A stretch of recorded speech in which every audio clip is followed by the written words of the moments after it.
السلام علیکم ورحمۃ اللہ وبرکاتہ۔ آج ہم اپنے ناظرین کو مدینہ منورہ سے بدر کی طرف لے کے جا رہے ہیں اور جو تاریخی مقامات ہیں ان کی زیارت کرواتے ہیں۔ مدینہ منورہ سے باہر نکلے تو بڑے خوبصورت پہاڑ نظر آتے ہیں اور تقریباً 80 کلومیٹر سفر طے کرنے کے بعد سڑک کی دائیں جانب مڑیں تو یہ بڑا تاریخی مقام ہے، بیر روا کا مقام۔ اس کے بارے میں روایت ہے کہ یہاں لشکر نبوی صلی اللہ علیہ وآلہ وسلم نے پڑاؤ ڈالا تھا۔ ابھی ہم وہاں پہ پہنچے ہیں، سڑک کی دائیں جانب مڑے ہیں۔ اب دیکھ سکتے ہیں کہ اس جگہ کو چاروں طرف سے پہاڑوں نے گھیرے میں لیا ہوا ہے۔ تھوڑا سا سفر طے کرنے کے بعد تقریباً 1/2 کلومیٹر کا سفر طے کریں تو یہ بیر روا کا مقام آتا ہے، جہاں پہ کنواں موجود ہے اور ایک خوبصورت چھوٹی سی مسجد موجود ہے۔ اس مسجد کے بارے میں روایت ہے کہ یہ نبی کریم صلی اللہ علیہ وآلہ وسلم کا خیمہ مبارک اس جگہ نصب کیا گیا تھا۔ اس جگہ پر پہنچ کر جب چاروں طرف نظر دوڑائیں تو چاروں طرف طویل القامت پہاڑوں نے وادی کو اپنے گھیرے میں لیا ہوا ہے اور یہ جگہ ایک گول پیالے کی طرح ہے۔ ابھی ہم یہاں پہ پہنچ چکے ہیں، آپ بیر روا کی زیارت کریں۔ اس جگہ کے بارے میں مشہور ہے، یعنی بیر روا کے بارے میں مشہور ہے، روایت ہے کہ حضرت عائشہ رضی اللہ تعالی عنہا فرماتی ہیں نبی کریم صلی اللہ علیہ وآلہ وسلم نے فجر کی نماز ارکت طیبہ میں ادا کی اور آپ ابن شیبہ کے لیے ارکت طیبہ میں فروکش ہوئے تھے۔ یہ مسجد روا سے پہلے آتی ہے۔ آپ نے یہاں صحابہ اکرام رضوان اللہ تعالی علیہم اجمعین سے دریافت کیا کہ کیا آپ لوگ اس پہاڑ کا نام جانتے ہیں؟ صحابہ اکرام رضوان اللہ تعالی نے عرض کی، اللہ اور اس کے رسول صلی اللہ علیہ وآلہ وسلم کو زیادہ علم ہے۔ یہ سن کر آپ صلی اللہ علیہ وآلہ وسلم نے فرمایا، یہ ہمت ہے، یہ جنت کے پہاڑوں میں سے ایک پہاڑ ہے۔ اے اللہ، ہمارے لیے اس میں برکت پیدا فرما اور اس پہاڑ کے باشندوں کے لیے اس میں خیر و برکت ڈال دے۔ رسول اللہ صلی اللہ علیہ وآلہ وسلم نے دریافت کیا کہ کیا آپ لوگ جانتے ہیں کہ اس وادی کا نام کیا ہے؟ آپ نے خود ہی اپنے سوال کا جواب دیتے ہوئے کہا کہ یہ وادی سجا سج یعنی وادی روا ہے۔ اس جگہ مجھ سے قبل 70 نبیوں نے نماز پڑھی ہے۔ یہ جنت کی وادیوں میں سے ایک وادی ہے۔ ایک روایت میں یہ بھی ہے کہ رسول اللہ صلی اللہ علیہ وآلہ وسلم نے فرمایا کہ اس مسجد میں 70 نبیوں نے نماز ادا کی۔ اب ہم آگے کی طرف روانہ ہوتے ہیں۔ تقریباً 10 کلومیٹر سفر طے کرنے کے بعد ایک اور کنواں ہے جسے آب شفا کہا جاتا ہے۔ اس کے بارے میں بھی مختلف روایات ہیں۔ ایک روایت مشہور ہے کہ نبی کریم صلی اللہ علیہ وآلہ وسلم نے اس کنویں میں اپنا لعاب دہن ڈالا اور اس کا پانی میٹھا ہو گیا اور اسی لیے اس کو آب شفا بھی کہا جاتا ہے، لیکن یہ بات کسی مستند سند سے ثابت نہیں ہے۔ البتہ تجربے سے اس کنویں سے لوگوں کا شفا یاب ہونا ثابت ہے، تو بغرض علاج اس کا پانی استعمال کرنا درست ہے، لیکن ضروری نہیں ہے کہ اس کنویں کے متعلق کوئی خاص عقیدہ رکھا جائے۔ ہم بھی آب شفا پر رکے، آب شفا نوش کیا، وضو کیا، نماز ادا کی اور خوبصورت پہاڑ دیکھے۔ بڑی خوبصورت وادی ہے، چاروں طرف پہاڑی پہاڑ نظر آتے ہیں۔ ہم یہاں کافی دیر ٹھہرے اور اس کے بعد اگلی منظر کی طرف روانہ ہوئے۔ خوبصورت پہاڑوں کے درمیان میں سے ہوتا ہوا یہ راستہ بڑا خوبصورت منظر پیش کر رہا ہے۔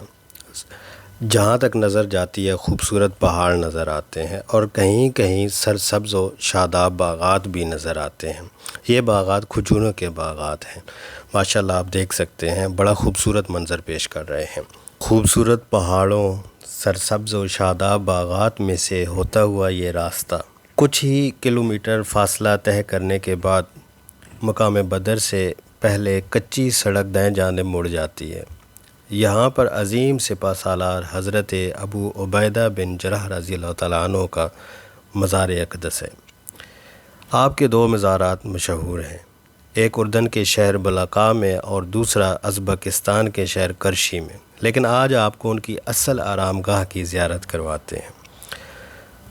حضرت ابو عبیدہ بن جرح رضی اللہ تعالیٰ عنہ، جنہیں دربار رسالت صلی اللہ علیہ وآلہ وسلم سے امین الامت کا خطاب ملا، آپ کا تعلق قبیلہ فہر سے تھا جو قریش کی ایک شاخ تھی۔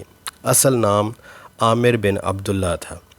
ہجرت مدینہ کے وقت آپ کی عمر 40 سال تھی۔ بالکل ابتدائی زمانہ میں مشرف با اسلام ہوئے، دیگر مسلمانوں کی طرح ابتدا میں قریش کے مظالم کا شکار بھی ہوئے۔ حضور صلی اللہ علیہ وآلہ وسلم سے اجازت لے کر حبشہ ہجرت کر گئے، لیکن مکی دور میں ہی واپس لوٹ آئے۔ نبی کریم صلی اللہ علیہ وآلہ وسلم سے چند روز قبل اذن نبی صلی اللہ علیہ وآلہ وسلم سے مدینہ کی طرف ہجرت کی اور حضور کریم صلی اللہ علیہ وآلہ وسلم کی آمد تک مسجد قباء میں قیام کیا۔ مواخات میں مدینہ میں معزز انصاری صحابی حضرت ابو طلحہ رضی اللہ تعالیٰ عنہ کے بھائی بنائے گئے۔ بے مثال خدمات اسلام کی سر انجام تھی۔ حضور صلی اللہ علیہ وآلہ وسلم نے جن صحابہ اکرام رضوان اللہ تعالیٰ علیہم اجمعین کو دنیا میں جنت کی بشارت دی تھی، ان میں سے آپ بھی ایک ہیں۔ جنگ بدر وغیرہ تمام اسلامی جنگوں میں انتہائی جان بازی کے ساتھ کفار سے مارکہ آرائی کرتے رہے۔ جنگ احد میں لوہے کی ٹوپی کی 2 کڑیاں حضور انور صلی اللہ علیہ وآلہ وسلم کے رخسار منور میں چبھ گئیں۔ آپ رضی اللہ تعالیٰ عنہ نے اپنے دانتوں سے پکڑ کر ان کڑیوں کو کھینچ کر نکالا۔ اسی میں آپ کے اگلے 2 دانت مبارک شہید ہو گئے تھے۔ بہت ہی شیر دل، بہادر، بلند قامت اور باروب چہرے والے پہلوان تھے۔ آپ رضی اللہ تعالیٰ عنہ کو قوی اور امین کا لقب بھی دیا گیا تھا۔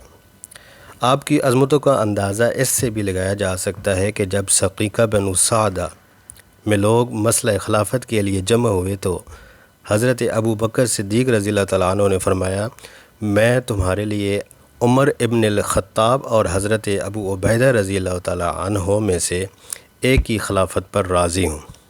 آپ اسلامی لشکر کے مشہور سپہ سالار تھے۔ دمشق کو آپ نے فتح کیا اور حضرت عمر رضی اللہ تعالیٰ عنہ نے آپ کے کمالات اور خوبیوں کے پیش نظر آپ کو وہاں کا گورنر مقرر فرمایا۔ حضور نبی کریم صلی اللہ علیہ وآلہ وسلم نے آپ کے بارے میں ارشاد فرمایا کہ ہر امت کا ایک امین ہوتا ہے اور ہماری اس امت کے امین حضرت ابو عبیدہ بن جراح رضی اللہ تعالیٰ عنہ ہیں۔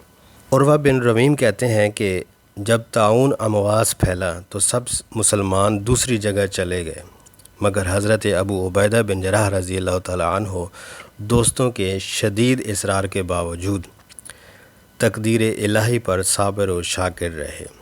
جب طاعون پھیلا تو حضرت عمر فاروق رضی اللہ تعالیٰ عنہ کو اپنے عظیم سپہ سالار کی فکر لاحق ہو گئی تو آپ نے خط لکھا، مجھے مدینہ میں تمہاری اشد ضرورت ہے، تم فوراً مدینہ پہنچو۔ جواب دیا، امیر المومنین، آپ کا حکم سر آنکھوں پر، لیکن میں اپنے سپاہیوں کو موت کی وادی میں چھوڑ کر کیسے واپس آ سکتا ہوں۔ حضرت عمر فاروق رضی اللہ تعالیٰ عنہ کی آنکھوں میں آنسو آ گئے۔ ان کی انگلی میں ایک پھنسی نکلی۔ سن 18 ہجری میں مقام فحل سے نماز پڑھنے کے لیے بیت المقدس جا رہے تھے کہ اجل نے آ لیا اور آپ اللہ تعالیٰ کے حضور پیش ہو گئے۔ انا للہ و انا الیہ راجعون۔ آپ کی نماز جنازہ حضرت معاذ بن جبل رضی اللہ تعالیٰ عنہ نے پڑھائی اور یہ آپ کی آخری آرام گاہ ہے۔ یہاں پہاڑوں کے درمیان جہاں تک نظر جاتی ہے سائیڈوں پہ پہاڑ نظر آتے ہیں، اور یہ حضرت ابو عبیدہ عظیم سپہ سالار مرد کلندر رضی اللہ تعالیٰ عنہ کا مزار اقدس ہے۔ ہماری خوش قسمتی کہ ہم یہاں حاضر ہوئے اور مجھے بھی آپ کی قدم بوسی کا شرف حاصل ہوا۔